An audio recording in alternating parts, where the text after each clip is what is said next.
பர்திமேயு சுவிசேஷ ஊழியங்கள் வழங்கும் நற்செய்தி நேரம். தேவ செய்தி பாஸ்டர் ஆர். அகஸ்டின். இந்த நாளில் உங்களோடு நான் பேசி வருகிறேன்.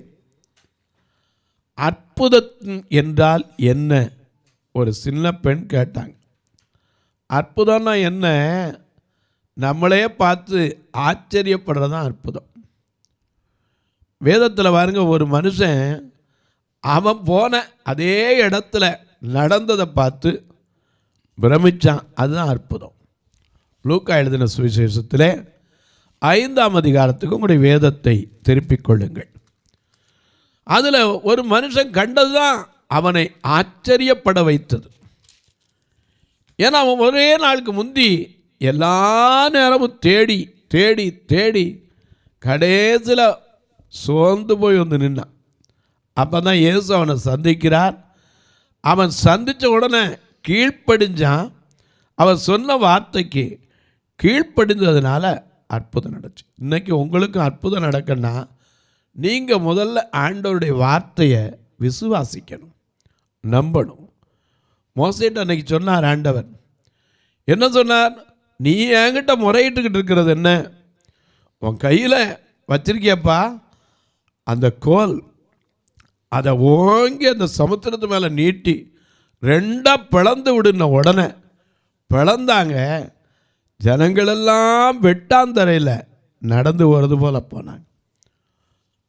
பின்னாடி வந்த எகிப்தியனும் அவங்கள பின்தொடர முயற்சித்து சமுத்திரத்தை அப்படியே கர்த்தர் பின்னாடி திருப்பின போது அவர்கள் மூழ்கடிக்கப்பட்டார்கள்.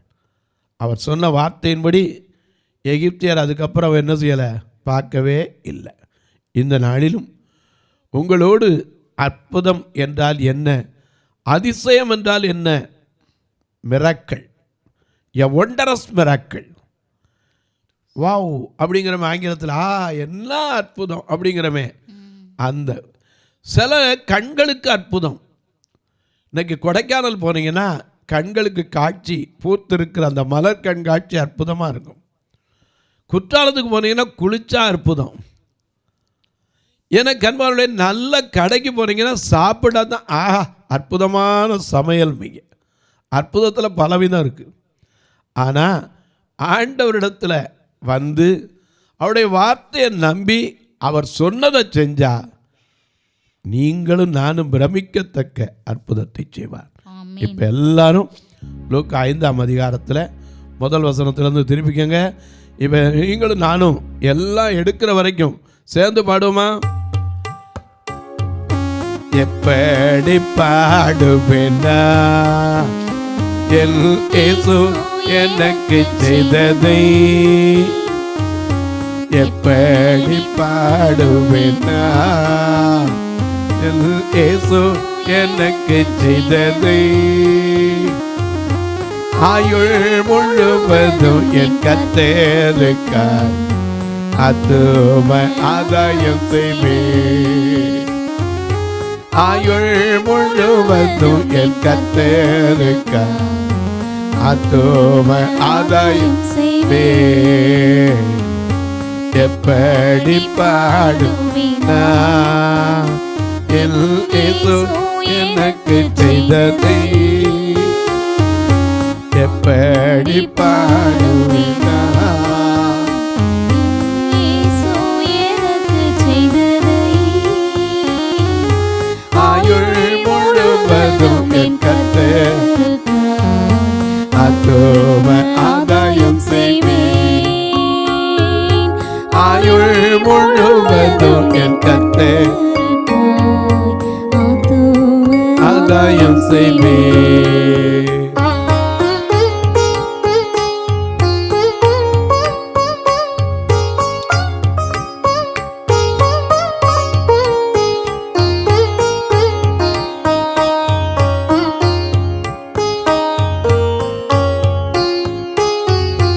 ஒரு வழி அடையும் போது புது வழி திறந்ததில்லை, ஒரு வழி வெற்றி அடையும் போது புது வழி திறந்ததுமா, திறந்த வாசலை என் வாழ்க்கையில், திறந்த வாசலை என் வாழ்க்கையில் அடங்காத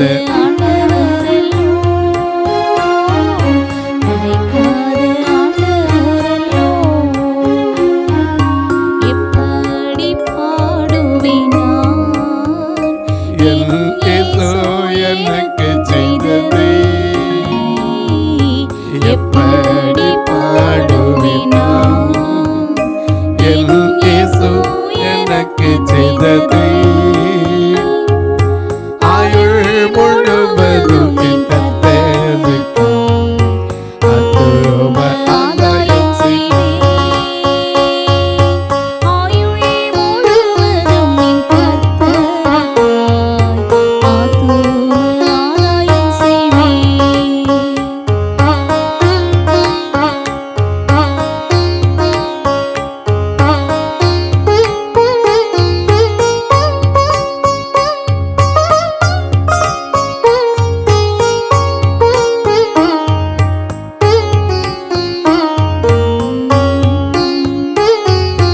கடந்து வந்த பாதையில் கண்ணில் மணி போல் காத்தே, கடந்து வந்த பாதையில்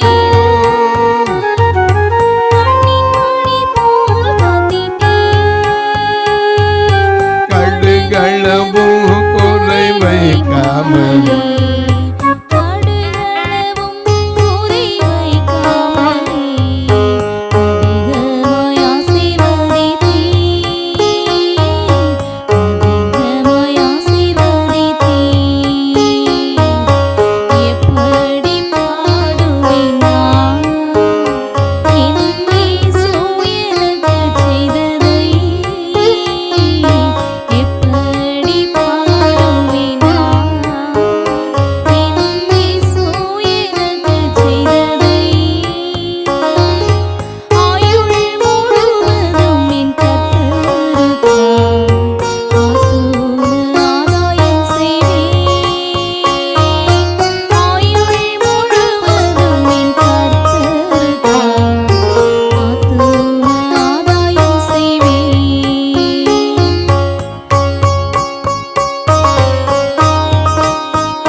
ஒடுங்கி நான் போவதில்லை.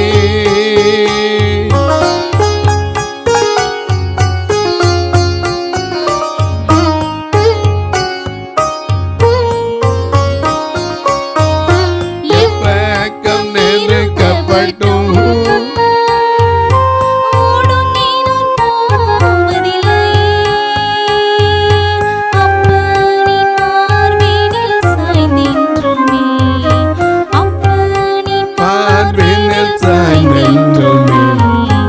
இப்போது பாடிடுவே,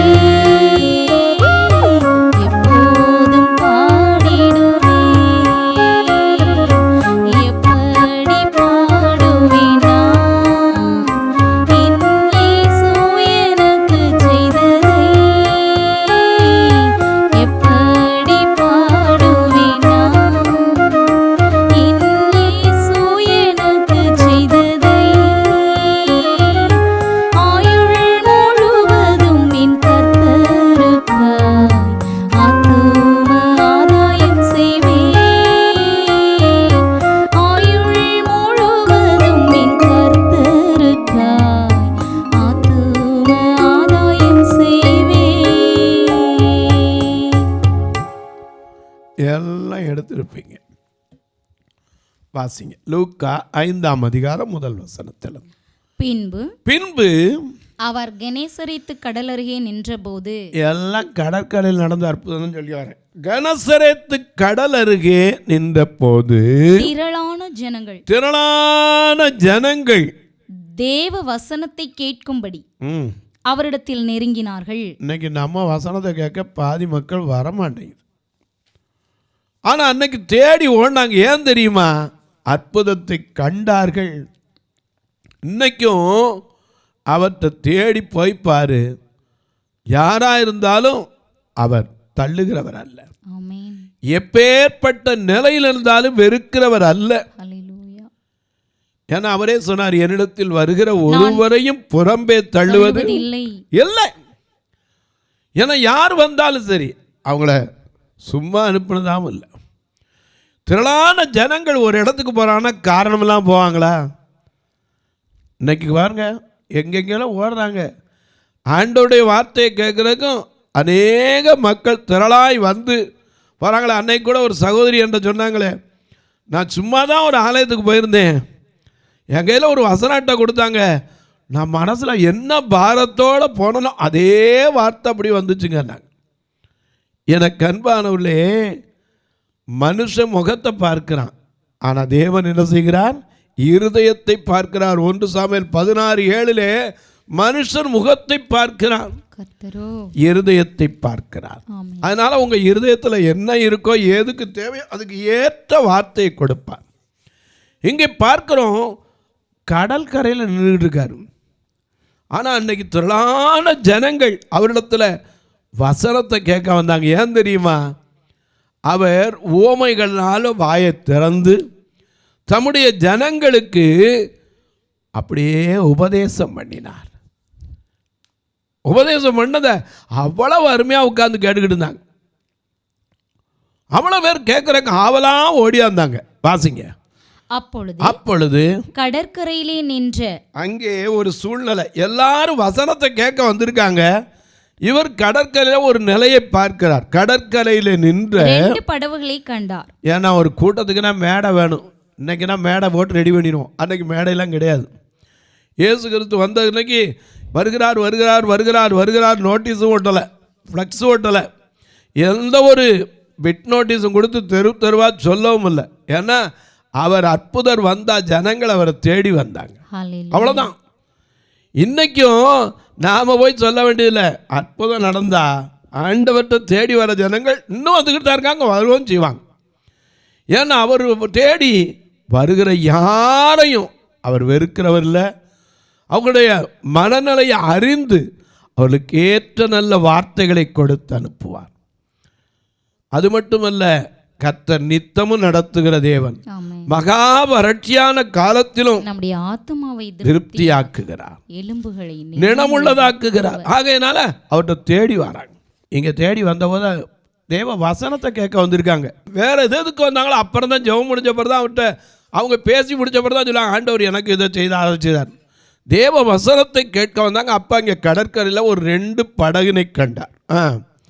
பாசிங்க. அவர் மீன் பிடிக்கிற மக்கள் அவைகளை விட்டு இறங்கி வலைகளை அலசிக் கொண்டிருந்தார்கள். எதுக்கு தெரியுமா? வலைகளை அலசணும்.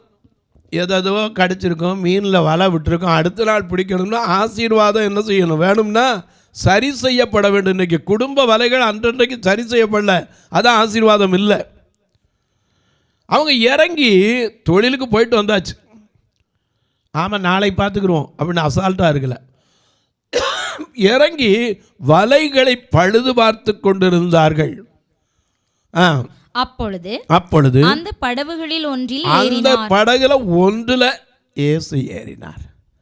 கொஞ்சம் யோசிச்சு பாருங்க, மீன் பிடிக்கிற படகை தொட்டு மோந்து பார்த்தீங்கன்னா எப்படி இருக்கும்? நான் போயிருக்கும் போது அதை கொஞ்சம் யோசித்து பார்த்து தடவி பார்த்தேன். ஏன்னா நான் இங்கேருந்து போகும்போது நம்ம கூட்டப்புளி, நம்ம இது இப்போ 5 கிராமத்துலேருந்து போனீங்கன்னா கூட்டப்புளி பக்கம், இந்த கூட்டப்புளிக்கு போயிருந்தேன். கூட்டப்புளி போயிருக்கும்போது அங்கே நின்ன படகுல ஒன்று போய் தொட்டு தான் பார்த்தேன். அடே அப்பா, அதில் மீன் பிடிக்கிற படகுங்கிற வாசனை ஒன்று போல் அப்படி வாடை இருந்துச்சு பார்க்கணும். கையில் எடுத்த வரைக்கும் வாடை போகல. ஆனால் அதில் ஏறி அமர்ந்தாராம். இன்னைக்கு இருக்கிற நம்ம நிலையை கொஞ்சம் யோசித்து பார்த்தா அப்படி ஒரு படகுல உட்காந்து பிரசங்கம் பண்ண சொன்னால் பண்ணுவோமா?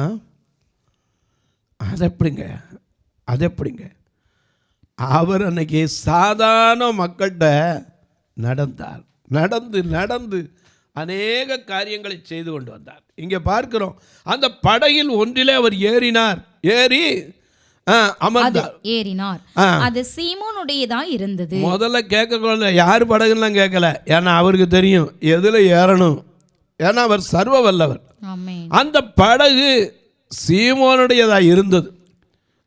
அதை கரையிலிருந்து சற்றே தள்ளும்படி ஏன்னா அவன் அதுக்கு முன்னாடி தான் போய் ராத்திரியெல்லாம் அலைஞ்சு ஒண்ணுமே கிடைக்காம சரி நாளைக்காவது கிடைக்கட்டும் அப்படின்னு வலையை அலசிக்கிட்டு இருந்தான். கரெக்டா அந்த படகுல தான் போய் என்ன செய்யறாரு, ஏசி ஏறினார். நாமளாம் தான் சொல்லிப்போம், யோ நானே நொந்து போய் வந்திருக்கேன், வேலை இல்லாமல் எல்லாம் கிடைக்காம வந்து உட்காந்துருக்கேன், இன்னும் என்னையா படகுல இறங்கு அப்படின்னு இருப்போம். அவன் ஒன்றுமே சொல்லலை. ஏன்னா அந்த நேரத்தில் அவன் யோசிக்கலை. ராத்திரியெல்லாம் தேடி அழுத்து போய் வந்த அந்த அலுப்பை தான் பார்த்து வலையை சரி பண்ணிக்கிட்டு தான். அப்போ தான் இயேசு சொன்னார், இன்னாருடைய படகுன்னு தெரிஞ்சோடனே எப்பா கொஞ்சம் ஆழத்தில் கொண்டு போறியா, கொஞ்சம் தள்ளி கொண்டு போறியா, ஏன்னா அவ்வளோ ஜனங்களுக்கு கேட்கணும். கொஞ்சம் யோசிச்சு பாருங்க, கடல் அலை எப்படி இருக்கும்? கடல் அலைங்கிறது சாதாரணம் இல்லை. நாம் நின்னா ஒருத்தர் கூப்பிட்றதுக்கே அவ்வளோ சத்தம் போடணும், ஏன்னா அவ்வளோ ஆக்ரோஷமாக அலைகள் பேசும். அதில் கொஞ்சம் ஆழத்தில் தள்ளி கொண்டு போனார். வாசிங்க. அந்த படவில் உட்கார்ந்து ஜனங்களுக்கு போதகம் பண்ணினார். அப்ப எவ்வளவு சத்தமா பேசியிருப்பார், அதிகாரம் உள்ள சத்தம். ஏன்னா கர்த்தரின் சத்தங்கிறமே அந்த கடல் காற்றுக்கு மேல. கர்த்தரின் சத்தம் வல்லமை உள்ளது இல்லையா? கர்த்தரின் சத்தம் வல்லமை உள்ள சத்தம். அந்த சத்தம் கடல் காற்றை அதட்டின சத்தம், பெண்மானை ஈடச் செய்கிற சத்தம், காதேஸ் வனாந்தரத்தை அதிர செய்கிற சத்தம். இந்த சத்தத்தை தான் ஆபிரகாம் கேட்டு தேவ சித்தம் செய்வதற்கு வந்தான். ஏன்னா கர்த்தருடைய சத்தம் என்ன செய்வாரு,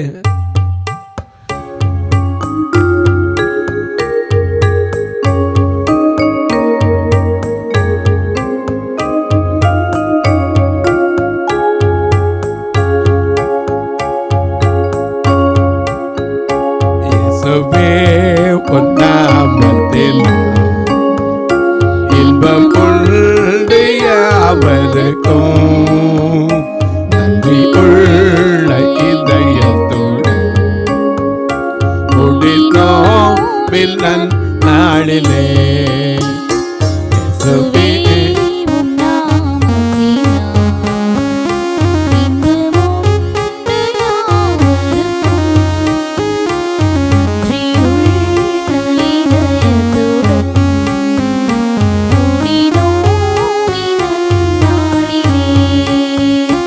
எங்கள் தேவனே எங்கள் ராஜனே, எங்கள் தேவனே எங்கள் ராஜனே, என்றும் உம்மையே சேவிப்போம்.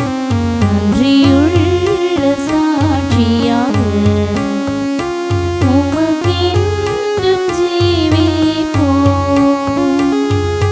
கர்த்தரின் சத்தம் சாமுவேலை அழைத்த சத்தம்.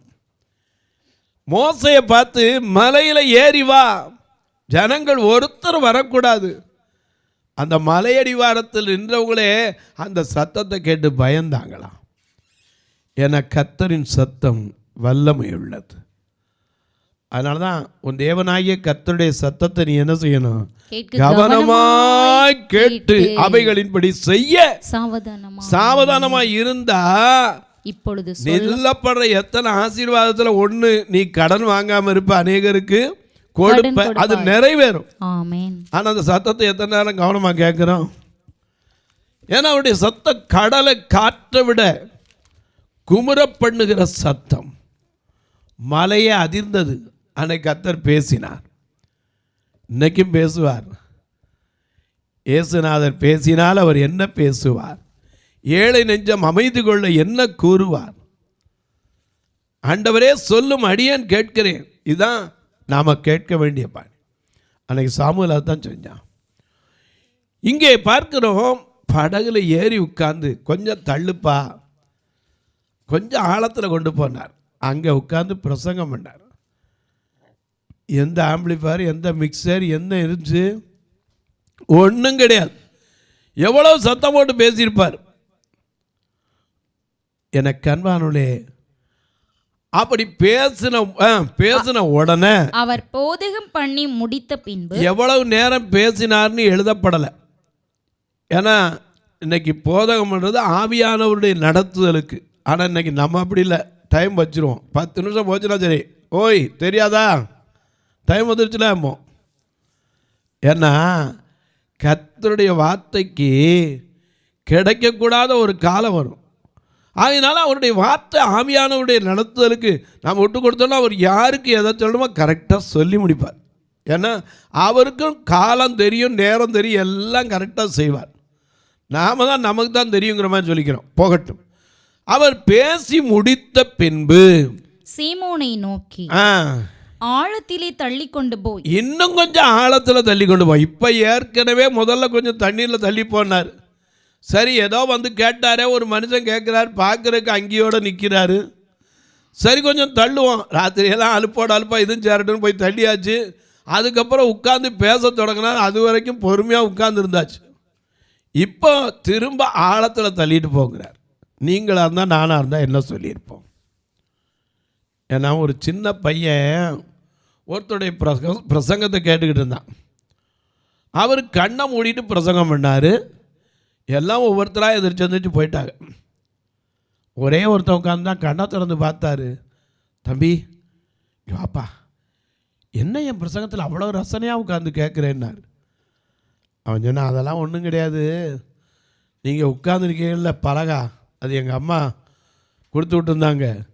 அவர் எவ்வளோ நேரம் பேசினாலும் இருந்து வாங்கிட்டு வந்துடுறான்னாங்க, அதுதான் உட்காந்துருக்கேன் நான்.